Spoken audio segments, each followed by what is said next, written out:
دو پریڈومیننٹ theories دنیا میں چلتی ہیں انٹرنیشنل ریلیشنز میں. ایک ہے ریئلسٹ تھیوری اور ایک ہے لبرل تھیوری. لبرل تھیوری یہ پازٹ کرتی ہے کہ لبرلزم کو پوری دنیا میں ایک اقدامی جہاد کے طور پہ امپوز کیا جائے، جنگیں دنیا میں کریٹ کی جائیں، ایک ایک کر کے دنیا کے حصے کو توڑا جائے، ملکوں کو توڑا جائے اور اس کو دوبارہ سے اس کی اثر نو تعمیر کی جائے لبرل امیج میں، تاکہ ساری دنیا لبرل ہو جائے.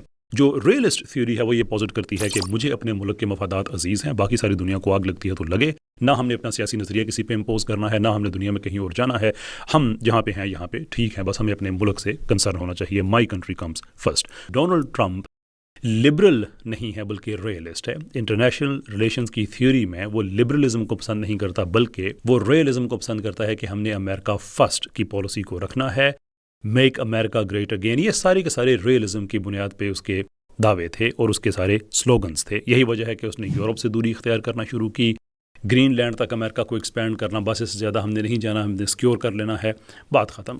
اسی سلسلے میں اس نے شام سے بھی اپنی فوجی اڈے 8 میں سے 7 ختم کیے. وہاں پہ ایک ایسا آدمی بٹھا دیا جو کہ امریکہ کا دشمن رہا ہے، لیکن اس وقت چونکہ وہاں پہ ضرورت ایسے آدمی کی تھی جس سے رشیا کے ساتھ تعلق نہ ہوں، اور جو بشار الاسد پارٹی ہے اس کے رشیا کے ساتھ تعلق تھے، تو اس کو نکال کے وہاں پہ ایک ایسا آدمی لگا دیا کہ ہم تو جا رہے ہیں، رشینز یہاں پہ آ کے نہ بیٹھ جائیں. آہستہ آہستہ اسرائیل کو بھی اس نے جواب دینا شروع کر دیا، جس کے کئی ایویڈنسز آپ کو مل سکتے ہیں. مثال کے طور پہ اسرائیل کو یہ پیغام دینا کہ اگر آل آؤٹ جنگ ہوتی ہے تو ہم تمہارے ساتھ کھڑے شاید 1-2 حملوں میں ہوں، اس کے بعد نہیں. اسکاٹ ریٹر وغیرہ اس بات کو رپورٹ کر چکے ہیں. اس کے علاوہ جب حوثیوں کے ساتھ ایک معاہدہ کر لیا، ٹروس کر لیا، تو اس میں اسرائیل کو ایکسکلوڈ کر دیا. یہ بات بھی اسرائیل کو اچھی نہیں لگی. پھر جو بورڈ آف پیس بنا جس پہ بہت زیادہ بات چیت ہوتی ہے، اگرچہ پاکستان میں لوگوں کو بہت زیادہ اعتراض ہے کہ یہ نہیں ہونا چاہیے، اس کی اپنی وجوہات ہیں، لوگوں کی ریزنٹمنٹ ہے، فیلنگس ہیں، وہ سمجھ میں آنے والی بات ہے. لیکن اس کے ساتھ ساتھ اسرائیل بھی اس پہ اتنا ہی ناخوش ہے کہ اس میں پاکستان جیسے ملک کیوں آئیں گے، بالکل ہمارے بارڈر پہ آ کے آپ پاکستان کو بٹھا دیں گے. وہ بھی اتنا ہی ناراض ہے کہ نہیں، اس کو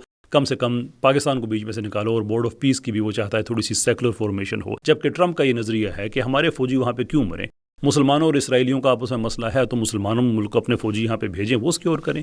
یعنی یہ ساری کے ساری اس کی ریئلسٹ تھیوری اس کو یہ پریکٹس میں لے کے آ رہا تھا. اس کے بعد جب اسرائیل نے قطر پہ حملہ کیا تو ڈونلڈ ٹرمپ نے کھل کے اس کی مخالفت کی. پبلک ریبیوکنگ یہ لفظ میڈیا میں استعمال ہوئے، ایک طرح سے آپ کہہ لیں کہ کنڈمنیشن گریڈ ایک طرح کا جو رسپانس آیا امریکہ کی طرف سے. اسرائیل کو یہ بات بھی اچھی نہیں لگی. اب یہ سارا 2025 میں ہو رہا ہے. یہ بات بڑی اہم ہے، آپ نے ذہن میں رکھنی ہے، اور at least most of these things یہ 2025 میں ہوئیں.